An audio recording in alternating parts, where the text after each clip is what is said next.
পরবর্তীতে আমরা যদি দেখি যে কখন আমরা ব্যবহার করব এবং কি ব্যবহার করব। The boys are playing in the field. তো এইখানে দেখুন boys are playing in the field. Hello ভাই, সবাই কেমন আছেন? আশা করি সবাই ভালো আছেন। আজকে একটি নতুন টপিক নিয়ে আলোচনা করব। টপিকটি হচ্ছে আর্টিকেল।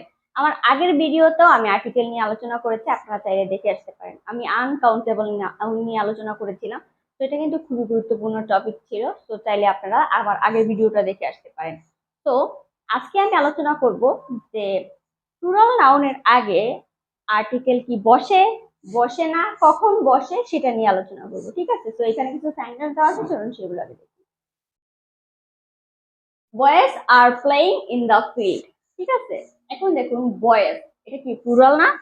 প্লুরাল হলে সেই ক্ষেত্রে আপনি কি ব্যবহার করবেন? প্লুরাল হলে সাধারণত কি, প্লুরাল হলে আর্টিকেল আপনি এ এন ব্যবহার করবেন না। ঠিক আছে, যেমন বয়েজ, বয়েজ কিন্তু কি ছেলেগুলো কিন্তু বহুবচন না, যেই কারণে এখানে কি আমি এর আগে কি এ এন ব্যবহার করব না। সেম ভাবে student are going to college, student কি প্লুরাল নাউন না এবং কি বহুবচন বুঝিয়েছে না, সেই কারণে আমরা এখানে কি কোনো আর্টিকেল ব্যবহার এ এন ব্যবহার করব না। ঠিক আছে, তো পরবর্তীতে আমরা যদি দেখি যে কখন আমরা ব্যবহার করব এবং কি ব্যবহার করব।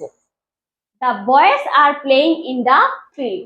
তো এইখানে দেখুন boys are playing in the field মানে কি, তার ছেলেগুলো খেলছে। ঠিক আছে, তো বয়েজ, বয়েজ কি প্লুরাল নাউন, সেই কারণে কি, সেই কারণে নির্দিষ্ট করে বুঝিয়েছে, যেই কারণে আমরা এখানে কি ব্যবহার করব, আর্টিকেল দা ব্যবহার করব।